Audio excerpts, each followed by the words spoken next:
सन 1990। पिताजी के गुस्से के पीछे की मुस्कुराहट।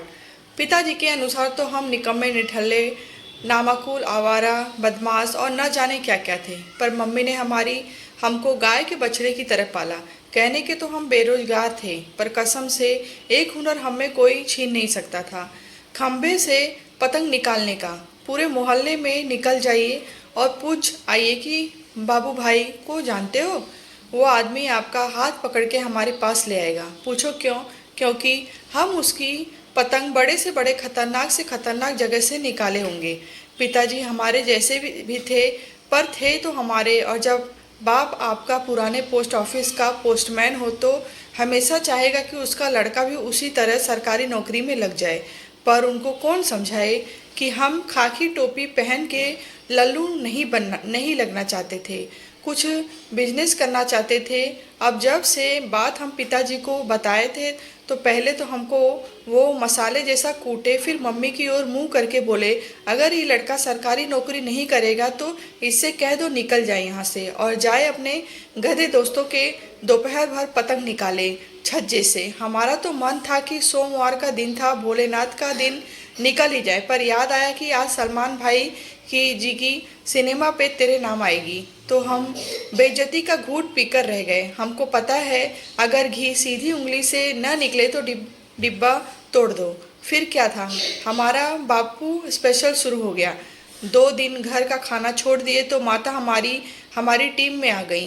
वो बात दूसरी है कि हम बाहर से छोला पूरी सुबह शाम ग्रहण कर लेते थे। घर में 3 लोग, 2 आपकी टीम में, एक तीसरे को पिघलाना ही था।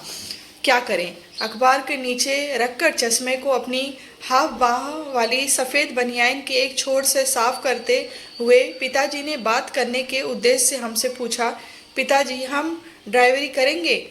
साइकिल चलाना आता है? ड्राइवरी करेंगे, आवाज़ में तलखी लाते हुए बोले, पर माँ को देखते स्वर नीचे कर लिया।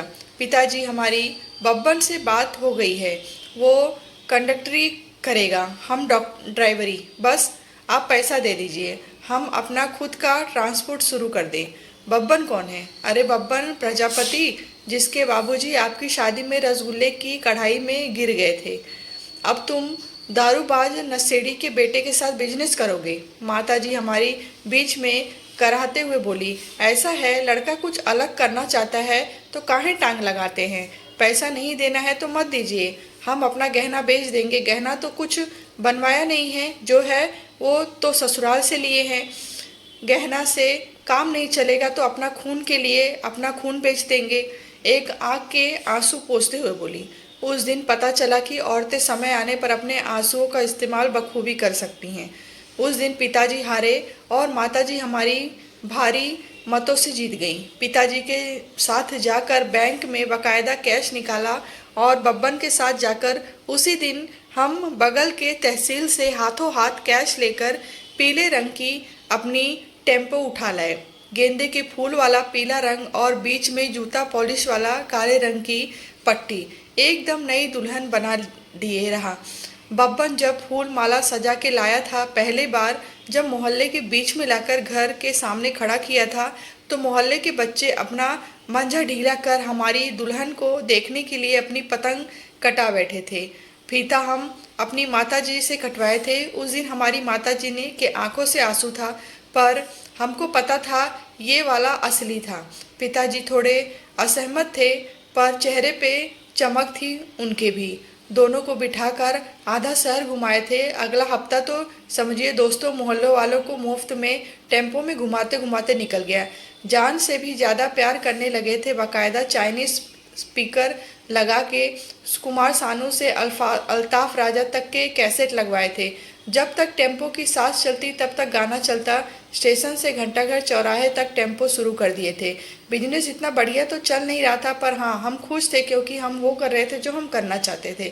2 महीना बीत गया था। बब्बन अब काम छोड़ने की बात कर रहा था कि वो अपने चाचा के साथ बम्बई जा रहा है कालीन का काम सीखने।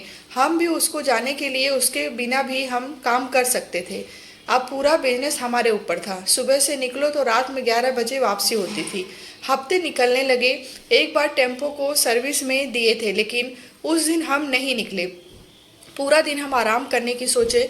सुबह 8 बजे उठे तो देखे पिताजी अभी भी अखबार ही पढ़ रहे थे। अक्सर ये रविवार को ही होता था, तो हम दातून करते करते पूछ ही लिए, क्यों पिताजी, आज चिट्ठी नहीं बांटेंगे? पिताजी मुस्कुराते हुए फिर अखबार में घुस गए। शायद अच्छे मूड में होंगे, नहीं तो कभी कभी ऐसे मजाक पर एकाएक विस्फोट करते थे। कुल्ला करके हम चाय की आस में किचन पे गए। माता हमारी छन्नी से चाय छान रही थी। हम उनसे भी पूछ बैठे, मम्मी, पिताजी आज छुट्टी पर है क्या?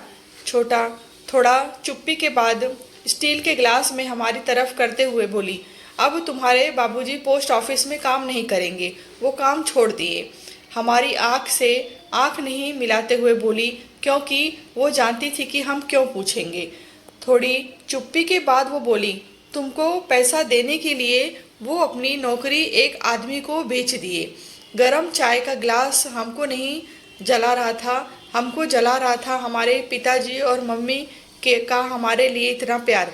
पिताजी जिनके लिए हम निकम्मे और बेकार थे, उन्होंने हम पर इतना विश्वास दिखाया था पर कभी जताया नहीं था। हम उनकी अखबार के पीछे पढ़ने वाली मुस्कान को पढ़ने में थोड़ी भूल कर दिए थे। शायद उस दिन हमने ये जाना था कि हमारे माता पिता का प्यार दिखाने का तरीका अलग होता है, पर जैसा भी होता है अद्भुत होता है। उस दिन के बाद से हमारा उनको देखने का नज़रिया ही बदल गया। रोज़ सुबह अब जब अखबार के पीछे वो मुस्कुरा के हमसे बोलते हैं, डीजल के पैसे हैं ना कि दूँ, तो हम भी उनको मुस्कुरा के देखते हैं और बिना कुछ बोले चला जाते हैं और मन में कहते हैं, आपने जो दिया है पहले उसका कर्ज तो मिटा दें। आज भी माता हमारी छोटी छोटी बात मनवाने के लिए अपने ब्रह्मास्त्र का सहारा लेती हैं और हम दूर से दोनों को देखकर खुश होता है। हाँ, कभी कभी बीच में बोलने पर पिताजी से डांट सुन लेते हैं, पर अब पता नहीं क्यों अच्छा लगता है। कहानी अच्छी लगी हो तो लाइक करें, शेयर करें।